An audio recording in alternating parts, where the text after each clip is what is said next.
November the 10th, 2023. Guys, it looks like we're going into full-scale World War III. The last 24 hours, a lot of stuff has gone down. Many people are getting involved in it. They're saying the U.S. carried out airstrikes with 2 F-15s against Iranian guard positions in Syria, with Tehran's response being immediate. Pro-Iranian forces, the Syrian army, and Iraqi militias attacked U.S. bases and positions in Syria and Iraq. So you've got Iraq, Iran, Syria, which includes Hezbollah. The Iranians hit U.S. bases with kamikaze drones and ballistic missiles. The attack by Iraqi militias with an Iranian Fath BM-120 ballistic missile launched from a converted civilian truck stands out in the attack. It appears they're saying that the Iranians have deployed something very similar to the Russian Club K missile system. If you remember, and we've done videos of this over the last 10 years, the Russian Club K is something that can be mounted on the back of a truck. It could be mounted on a train, and the top just lift up and the missile comes out. It can be put in anywhere. But they're saying that there's been many of these already placed in the United States, and you could have them in your big ports and never know it with all the containers. But that Club K missile system, it's a very powerful missile, and it's portable. In total, 2 U.S. bases in the countryside of Deir ez-Zor, the Al-Hara Air Base in northern Iraq, were hit, with the U.S. and Al-Assad Air Base west of Baghdad was hit 3 times, as well as an American patrol with an IED in Mosul. It says the Americans report some wounded but no dead. American sources, however, speak of losses which are not made public in an effort not to escalate the situation further.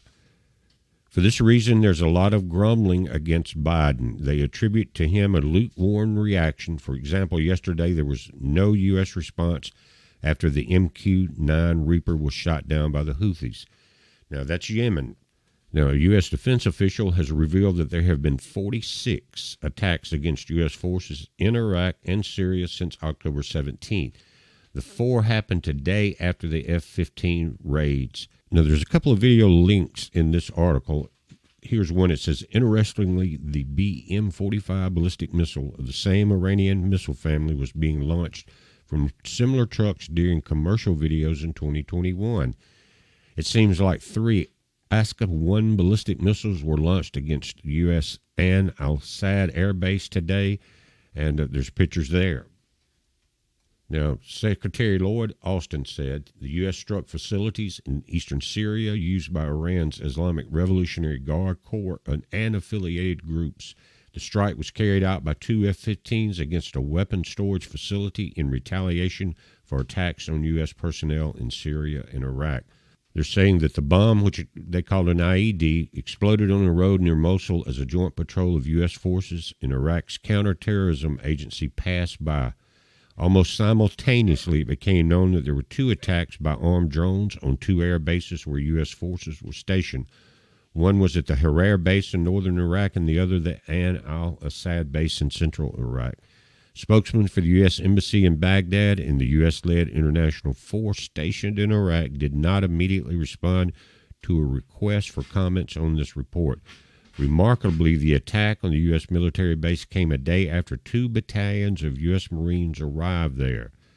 This is despite the fact that in 2021, the U.S. military political leadership withdrew the main forces of the Marines from Iraq, leaving only a small presence. What is also attracting attention is that this is the second attack in one day of the U.S. Al-Harar Air Base in Iraq, Kurdistan. Last night, the base was hit by a drone, the explosion of which damaged the U.S. MQ-1C Gray Eagle attack and reconnaissance drone and the infrastructure of the military installation. The second strike again caused damage to the infrastructure. A fire broke out on the ground of the military installation, which American troops are trying to put out. Fighting had broken out in Deir ez-Zor province between Syrian and Kurdish forces backed by U.S. troops. The most intense hostilities are recorded in the area of the oil and natural gas fields, which are controlled by American troops.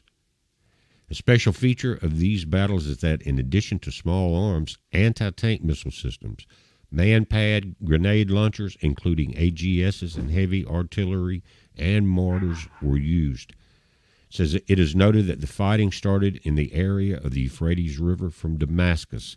The cause of the hostilities was the U.S. air attack on the eastern neighborhoods of Deir ez-Zor. According to Arab media, the U.S. military also hit an Iranian restaurant and a weapons depot on the Port Said Road. Pro-Iranian forces responded with a missile attack on the El Omar oil field, which is under U.S. control. The battle of the oil continues, doesn't it, guys? Now, there's also live updates coming in from The Guardian. It says that the U.S. says far too many Palestinians have died as Gaza's health ministry says toll is over 11,000. And guys, 4,506 of those are children. That's the reports coming in. U.S. Secretary of State says country has proposed longer humanitarian pauses to Israel. Hamas-run health ministry says 11,078 people have been killed. I'm just reading through these updates. But when the U.S. complains now, guys, about 11,000 people being killed, I wonder how many we've lost since they started the mandates a few years back. Like they really give a damn how many people live or die. They prefer that most people die. And I think that's what's behind most of what we're seeing now. They want this World War III to come in here. They want the confusion to set in on what people thought their world was and how disillusioned, and as Albert Pike said it in the letters there, without compass. If this fully breaks out and spreads across the planet like it looks like it's going to do, then there will be a lot of people that will lose compass of what they thought reality was. And then, what does that letter say if you haven't read it? Then they will worship anything that comes in looking close to being a savior. Anything to stop this, bring about peace. And then when that happens is when it's really going to get rough on the people that don't have Christ in their heart. It may get a little rough there too, defending that, but we can handle it, right? But there's going to be millions and millions of people that this grand illusion will be shattered right in front of their eyes. And people aren't preparing. They don't have enough food for more than 2 or 3 days. They just don't care. They do not realize what is about to happen. And it's a shame.